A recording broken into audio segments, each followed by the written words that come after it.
YouTube? It's me, John Avenger, once again, and welcome to another Marvel review. This is of a animated film that came out in the 2000s, and it's the origin story, the prequel to the 2011 Thor film, and that is Thor: The Tales of Asgard. And this is when Thor had a sword instead of the hammer Mjolnir.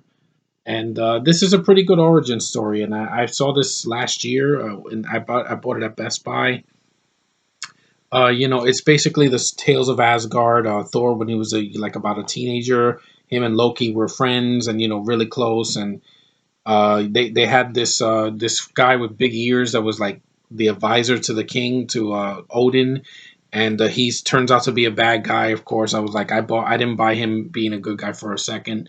It sells Thor's adventure. Him and Lady Sif and the three friends that he has right here. Yeah, I really enjoy this. I think this is really cute animation for a Marvel film. It is it's not rated actually. It's not PG-13 because there's not much violence in it.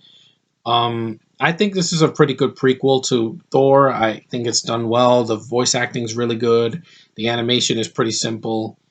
You have a lot of action scenes that are animated. It's not very long. It's like 70 minutes, I think, 77 minutes. So it's not 2 hours long. It's a nice breezy pace. And if you have kids, they can watch this. It's not too graphic or anything like some of the DC and Marvel films. In the previous you know years. But I really like this film. I think and Marvel does some pretty good animated films, just like DC. I like Invincible Iron Man. I got to review that sometime, and other stuff. It's really good. I would recommend this if you've seen the Chris Hemsworth films and you've seen the Avengers and you want to know more about Thor. You should watch this movie. It's pretty good.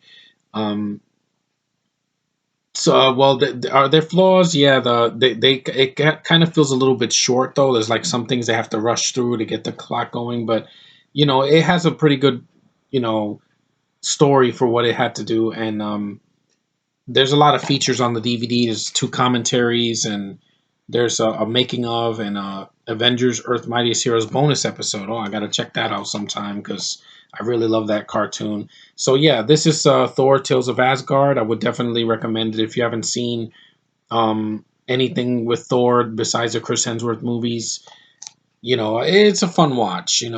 It says before the hammer, there came the sword. That's why I couldn't understand why Thor had a sword here, but it's a prequel, so I said, oh, so that's before he had the hammer, before he was worthy of it. Which I like that aspect of Thor's origin, and yeah, I would give it a watch. It's definitely a Marvel film that I enjoy for what it is.